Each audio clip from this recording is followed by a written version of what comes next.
out to the end. Don't need to pretend again and again. We'll stick together. Everything is alright with you by my side. We won't say goodbye. We'll stick together.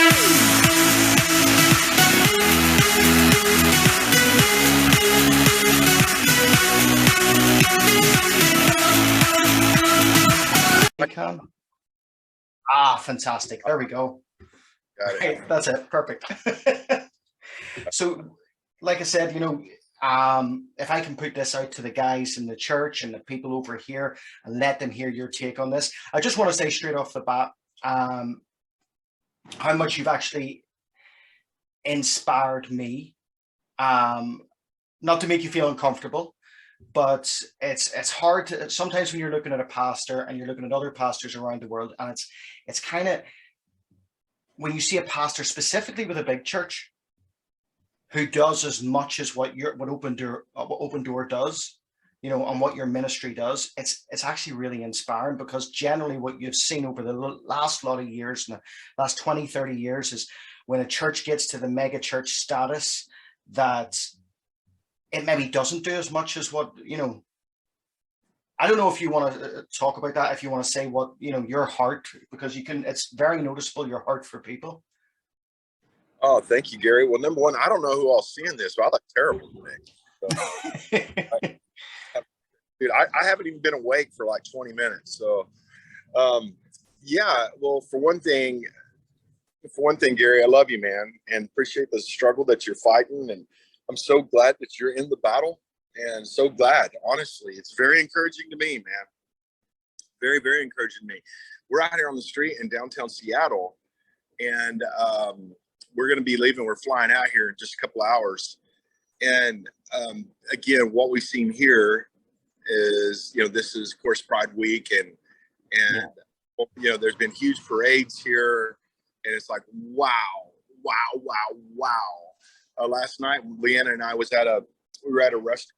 These two guys came and sat next to us, and I mean, it's unbelievable.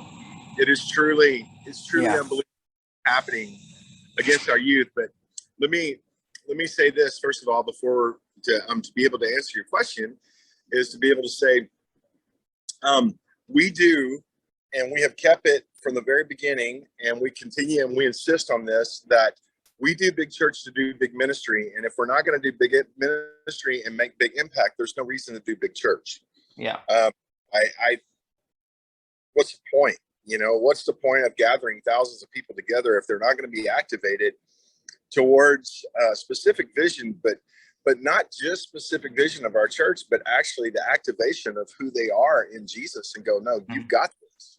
And this is a place where you have permission, to be the person that God Almighty has called you to be. And so, and I tell people that at the one-on-one class, I say, look, if I have to choose between doing church and reaching the world for Jesus, I'm going to reach the world for Jesus. And if I have to choose between being the kind of pastor that stays here and preaches for you guys, or the kind of person that saves kids out of trafficking, I'm going to save kids out of trafficking.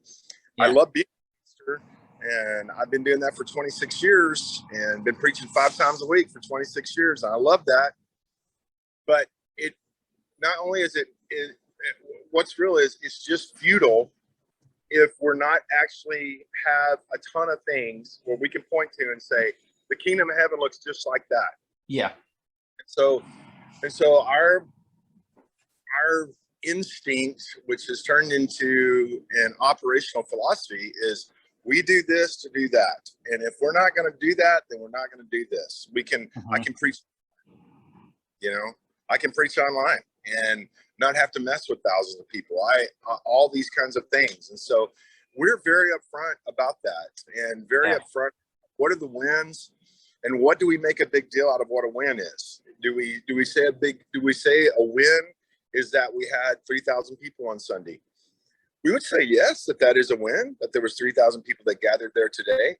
But the win that we celebrate in the house is that we fed 5,000 people on Saturday, or that we rescued 4 people last week, or that we did this, or that we did that, or whatever. Yeah. And so I think just maintaining that kind of a culture of this is the impact that we're making, and this is who Jesus is among us, makes it a great privilege and a joy for us to be a mega church. And outside of that, I just don't see the point, brother. Yeah. I just, you know. You see, I do find it inspiring. We're not a mega church. We got like 130, 150 members, but in fairness, that's all we can fit in the building. So it's not a big building. So, but it's again, it's the heart. There's no point in actually, you know, I think you know, one of the things I get from you as well, you have a heart for the word and a love for the word, and that's something I have too. You know, that I don't want to go a day, an hour, a minute without Jesus. I want to have my whole life encapsulated with him. And when you see that, you know, I think it was John Wycliffe who, you know, people talked about him being set on fire, in the sense that people would come and listen to him just because he was on fire when he taught, and he had passion behind the words that he said. And that's the thing, you can see the relationship. And maybe that's something that this generation isn't getting as much, you know, the Generation Zers, because, you know, when I went through, I was teaching a series there and I was talking about this and the stats for it. And these are within the church as well, that they say that even those who are of Generation Z who count themselves as Christian, only 4% hold to a biblical worldview, which is kind of shocking. And it's kind of a sign of the times, of the age that we're in. And for me, you know, my first love was history. I've got a degree in modern history, and that's my passion. That was my passion. I didn't even know why I did the degree. I was supposed to do law, and I decided to do history, probably because I thought, I don't want to be stuck in an office all day, and it's hard to get a job with history unless you're a teacher. So I chose that so my parents wouldn't pressure me into something. But I love history. And there's a guy who really, I've talked about quite a lot when preaching. His name was Jean de la Valette. He was the 49th Grand Master of the Order of the Malta, the Order of St. John. And this is what I love, because I think this is needed in the church right now. And I see you as one of these guys. He from the age of 20, he was in this order, and then he worked his way up to Grand Master. And at the age of 71, you saw his resolve didn't faint, his strength and his vigor didn't go. He was just on fire. And he, you know, I think it was 18th of May 1565 when the Islamic nations, the Ottoman Empire, were invading Europe and trying to use Malta as a base and trying to attack Malta. He stood in defiance and said, "Shall we give up the Gospels for the Quran?" And he grabbed hold of his knights, and there were 700 knights against 60,000 Ottoman Empire invaders. And they stood there. Now, while the rest of Europe did absolutely nothing, they stood there, and he had planned to stand there. The attack happened in May of 1565. And he says, if we can hold them off until October, then the strong winds will wreck their ships and the invasion will be over. And the most amazing part of this is he did it. And he stood there with 700. Now, there was a whole story where they come up, they're coming up into St. Elmo's fort, which was a dilapidated fort even back then. And they're attacking, tens of thousands are coming up this mound onto this fort. And all of his knights go, and they start to retreat, and he refuses to retreat. And he's 71. And when they see that he hasn't retreated, that gives them strength to run against the invaders, and all the invaders start tumbling down the hills. And I just think that it's that type of witness that is needed now more than ever. You know, when I see things of what's happening in the schooling system, when I see what's happening with the youth, when I see what's happening with children that that we teach on a different level, that you have 6-year-olds transition, you have teachers enforcing this. Now, I know myself, we took our 3 younger children out of mainstream education and started to home educate. And we did it specifically. One of the major reasons is I remember my daughter was ganged up upon by a load of girls who were all saying to her, "You need to kill yourself. Nobody likes you. You should go and kill yourself right now." But I think back to when I was brought up, and that would not have been the case. It was just not so much in your face, and then you didn't have social media adding on top of it. And, you know, the work that you guys, you and Leanna, do with children is absolutely inspiring. And I'm going to ask you about this quickly, because I know you guys were in Uganda. And I know that I made my wife and I sat down and we watched it, and watched you guys coming back and giving your sort of testimony of what was happening out there. And when you were talking about the children and how the children had been given these identities from this wee village that you guys have, you know, that you were talking about, they were being referred to as Doctor such and such and worship leader such and such. That just shook us. And just so you know, my wife has adopted that into Sunday school. So you guys are Right. influencing all the way over here. Amazing, man. I love that. That's incredible, man. Thank you. Well, you know, man, honestly, when we think about, you know, we've absolutely changed our whole church, and we're in the process of changing our whole church right now to be much more about reaching kids than we past. And I mean, we've been a kids church before, but not like now. And because there's no way, I don't see how any way in the world we can move forward as a church without supporting families and helping them raise their kids, because the onslaught that is happening against our kids today. Like, we have to jump in. I thank God that whenever I was 6 years old, I wanted to be a pirate, right? And I thank God that when I was 6 years old, some teacher didn't grab a hold of me and say, okay, listen, we're going to transition you into being a pirate.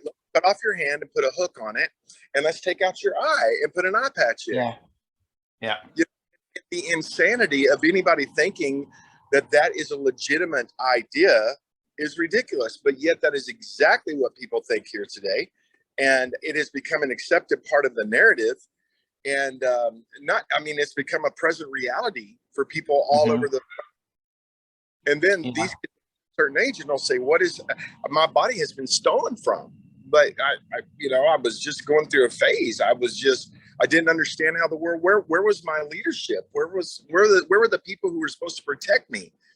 You know, we teach a child, hey, don't go stick your finger in that dadgum light socket. But today we say, no, if that's what you feel like doing, then yeah, you should do that, because it's important for you to express your feelings. That is ridiculous. That is, children have to be shepherded. And the opposition understand this. They understand that they need to be shepherded, that they have to have shepherds and they have to have leaders. And so they're intentionally leading this into this path of destruction, because they have an agenda to actually destroy our kids. And for us to say anything different, and for us as a church to take on a woke philosophy and say, I think we can actually get along with these people, is ridiculous. We cannot. So, we're not trying to be political. We didn't get into their lane. They got into our lane, and they came after us. And so there's no way that we can ignore this. There's no way that we cannot learn the language for this. It's very imperative that we learn the language of how we stand and how we stand together and how we communicate and what we communicate. It's also imperative that we actually have very real ministries that are assets that give families and children hope. And we have to be hope fanatics, and we have to be, no, here's the answer and here's the hope for it. And the days of us just being able to get up and just preach is over. And I love getting up and preaching, and I'm not downplaying the importance of having a church where the people of God can come and hear the word of God and worship Jesus. I'm not downplaying that at all. But we live in a very different day. It's a wartime environment, and in wartime, peacetime, you have to do things a different way. Well, that's what for me, that's what we've been teaching and saying in the church, that the meeting on a Sunday or on a Wednesday or on a Tuesday, when we meet, it's the gathering of the generals. It's the gathering of the war room. It's coming into the war room of God, and it's learning your assignment and actually being equipped for your assignment to go out. One of the things that really inspired me is that when my dad passed not so long ago, I think I told you I stepped back from the outreaches, And it was just simply, we needed a wee bit of time to heal. And I stepped back, but I didn't have to ask anybody else to step in. People just stepped up and it, what we find is that, for instance, our homeless outreach would have been once a week. And then we found out that it was happening 3 times a week. We hadn't equipped anybody to do it. Nobody had even came to the church for financing for it. People were just going and doing it. And I think that there's such a call on us right now. And, it's like I say, it's inspiring to see. And it's inspiring to see such a big church like Open Door and you guys leading it and all of the things that you do, and people not resting on the fact that you're turning up on a Sunday and just giving a message, but you're living the message. And that, it's how I like to live my life. But at the same time, it's just you're looking about for those who are doing it and succeeding with it, and actually really like the amount of people that you guys have, or amount of children that you guys have got out of sexual trafficking is just mind-boggling.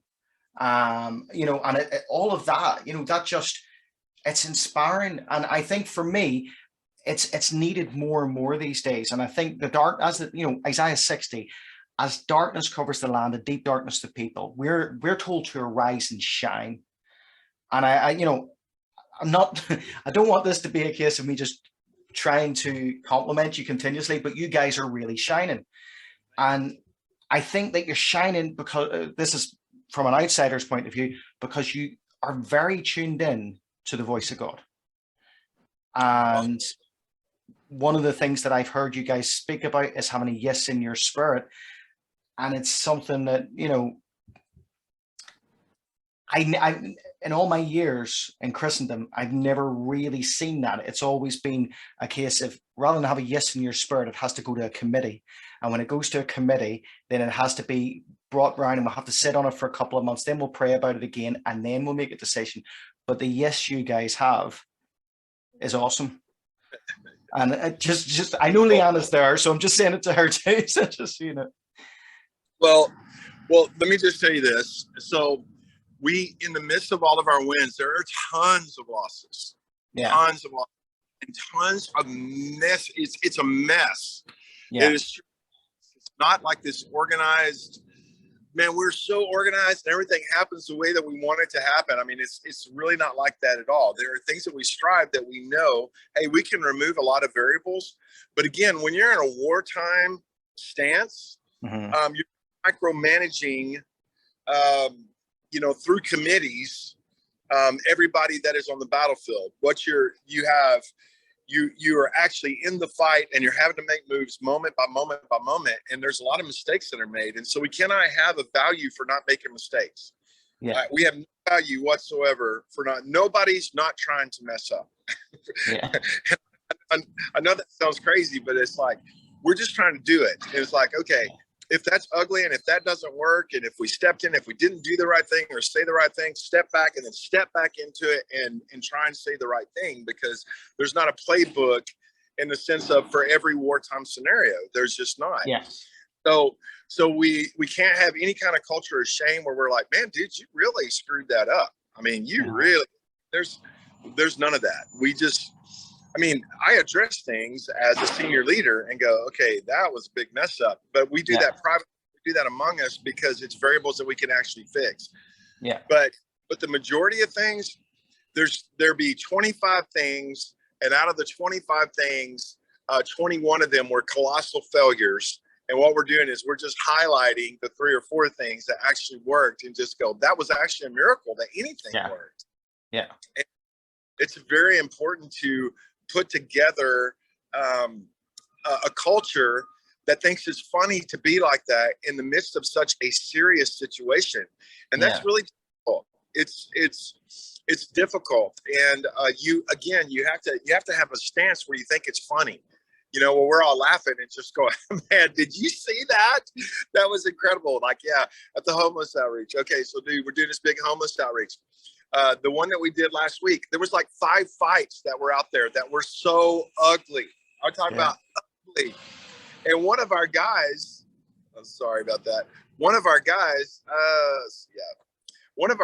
that he actually got involved and he got punched in the nose and it was bad. And embarrassed and punching. His wife was traumatized and all this. And we all got together and everybody's freaking out. We all just started busting out laughing. We all just take one for the team, man. That is outstanding. And then I started laughing like, yeah, okay, you know what? It's fine. You know what? These people are crazy. We knew they were crazy when we came here.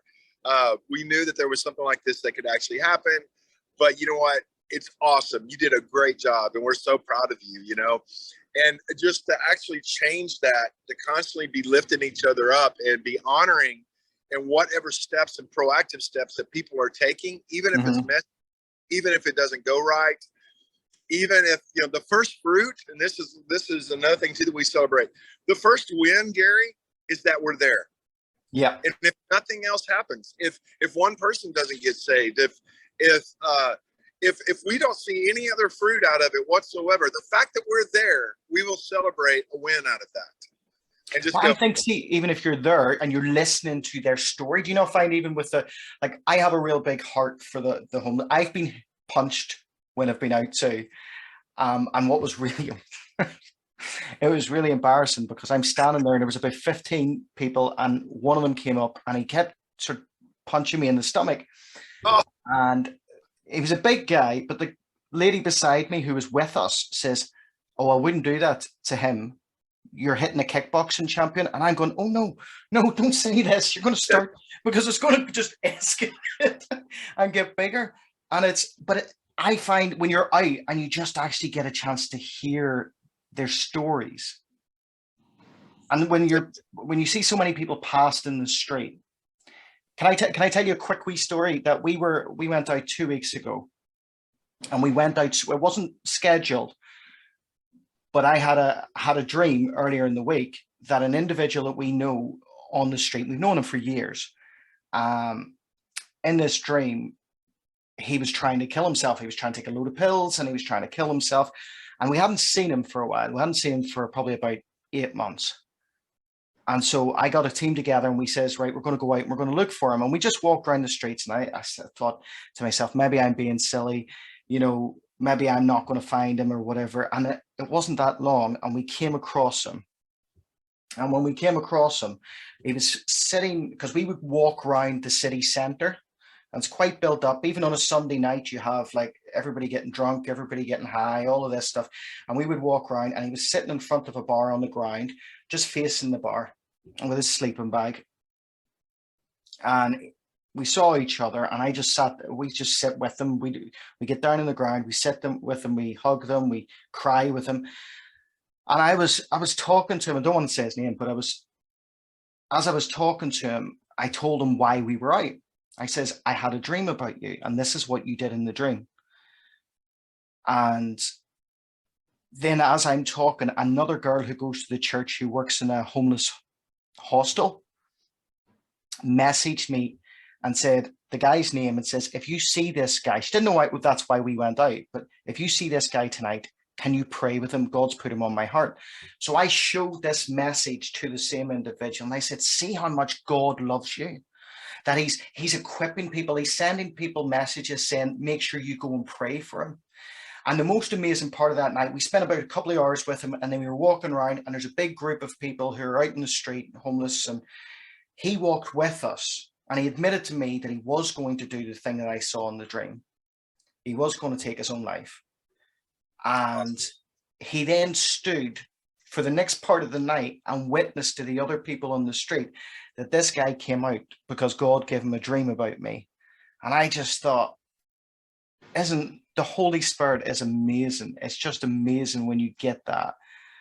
Can I ask you to share a story, if that's all right? Because I heard you speak about it once, about going along the beach and you had an appointment with Jesus, to meet Jesus at a specific time, to go out and speak to him, speak with him. And I don't know if you know the story I'm talking about. Yeah, I think so. I think I do. Yeah, I've tried to tell this to people and I can't find the clip of where you've shared this, so it'd be great if you could. Well, so Leanna and I have been married for 33 years, and a big part of our marriage has just been, especially especially in the beginning, I should say the first couple of decades was really just about really radically seeking the Lord, because we were so in over our heads, even as we are. But, you know, we weren't funded. Our church was about 100 people for more than 16 years. And it was a very poor church. We were extremely poor church because we were an outreach church, you know, and yet we were building orphanages and doing food banks, and all those things cost big money. And we didn't own any property. We owned our house, but we had actually, you know, we remortgaged the house over and over and over again to pay for things. And just because we just didn't have any funding for anything. So I would go on these radical seek the Lord things and cry out to God in radical ways, and try and actually find radical ways to seek the Lord in a brand new way, believing that if I seek him, I'll find him. And if I seek him radically, I'll find him radically. And we were doing a big work in Matamoros, Mexico, and we still are. And that's at the very tip end of Texas. Okay. And it's a 10-hour drive from us. And so I drove down there. There's a beach there on the Texas side that's called South Padre Island. And I drove down there by myself. And I had this idea. This is what I'm going to do. At nighttime, I'm going to go out into the ocean. I'm going to get out till I'm about chest deep water in the middle of the night by myself. And I'm just going to cry out to the Lord and say, Lord, it's me and you. And I don't know any more intimate or radical or by myself way to seek you than this right now. And I went out there, and I got out to the second rise in the water, you know, where you go out in there's sand, and then it kind of gets deep, and then it gets shallow again. And I actually sit down, and there was very light waves, and it was hitting me. And I was praying, and I was talking to the Lord, and I looked, and way down, like a mile away, on the beach, there were certain lights. I could see one guy walking down the beach. And a few minutes later, he was a half mile. Then a few minutes later, he was a quarter mile. And as he began to get pretty close to where I was at, which the shore was probably 50 yards behind me, I just got very quiet, because I didn't want this guy to know that I was out there. And after a few minutes, I began looking right to see if he ever showed up in the next light that was down. And I didn't see him. And I thought, that guy's behind me. And I turned around, and he was directly behind me. I'm talking about straight up east and west, directly behind me. And I couldn't see him. He was wearing like a hoodie, and he was pretty scary looking, honestly. And it was dark. And he said, "What are you doing?" And I said, "I'm crying out to the Lord. I'm seeking the Lord out here. That's what I'm doing." And I kind of turned my back to him, you know, and turned back around and looked at him again, you know. And he said, what are you hoping for? What are you asking for? And I said, well, I'm asking and I'm hoping for the Lord to show up in an incredible way and change some serious things in my life. That's what I'm asking God. And then I turned back around. And then a few minutes later, I just thought, that's a strange conversation to have with this guy. And I turned around, and he was gone. And I was watching the light, and I saw him show up in the light way like down that way. And I'm just kind of watching him walk off, and he stops and he turns around and he says, "Hey, Troy." And I said, "Yes." And he said, "God loves the way that you seek after him." And I said, "Thanks, man." And he kept on walking. And I thought, that was weird. And then it occurred to me, that guy knows my name. And I was like, oh my goodness. And so the Lord got directly, I really believe it was the Lord. And he was directly behind me. And that kind of a posture, when God is in front of you, it's a wilderness experience. But when God is behind you, it's a promised land experience. Yeah. And I really knew from that moment forward, I knew, you know what? The Lord is behind me, and I'm fixing to go into a whole new territory. He actually called me by name. And I knew that. And it was a tremendous breakthrough in my life. And things began to change very directly after that. Wow. That's awesome. I love that. I know that my daughter will love to listen to that story. I've tried to tell it to her before.